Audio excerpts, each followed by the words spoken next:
توہین عدالت میں گئے ہیں آپ؟ جی، توہین عدالت کی ہماری جو بات زیر سماعت ہے وہ ہم نے دائر کی ہوئی ہے. وہ جو توہین عدالت کی درخواست جو ہے وہ ان پرسن ہوتی ہے، وہ اس میں لوگ چینج ہوئے، جو پہلے تھے وہ ہم نے نئے وہ چینج کر دیے.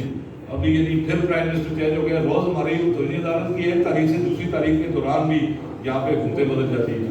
تو یا وہاں سے کوئی جو سیکرٹری اسٹیبلشمنٹ ڈویژن ہے، چیئرمین وابڈا ہے، تو وہ آپ بلکہ آپ کو یہ بھی بتا دوں کہ ہم نے ہائی کورٹ سے یہ ریکویسٹ کی تھی کہ ہماری توہین عدالت کی درخواست اس کو کلب کیا جائے جو شوکت نواز میر ورسز آزاد کشمیر گورنمنٹ، جو ہماری ایک اور پوزیشن ہے جس میں جو پہلے ہم نے چیلنج کیے تھے، جو ایڈیشنل ٹیکس، فردر ٹیکس، یہ یعنی آپ کو وہ دیکھیں کہ جی وہ نئی اب ٹیکسز کی ٹرمز اس کے لیے کیا استعمال ہو رہی ہے، ایڈیشنل ٹیکس، پھر اس کے بعد ایک فردر ٹیکس.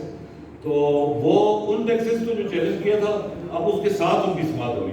اسی میں تو بلکہ بہت سارے ہم لوگوں کو خود یہ پتہ نہیں تھا کہ یہ جو نصر بازی، یہ جو ظلم، یہ استحصال جو ہو رہا ہے، یہ تو آزاد کشمیر گورنمنٹ کر رہی ہے.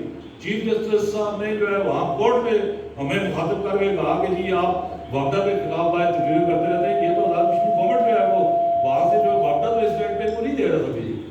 تو یہ تو سارا پیسہ جو ہے وہ یہ کر کے اس سے یہ جو ہے وہ تحریک آزادی کا اجاگر کرتے رہے لندن اور امریکہ کے کیسینوز اور نائٹ کلبز میں.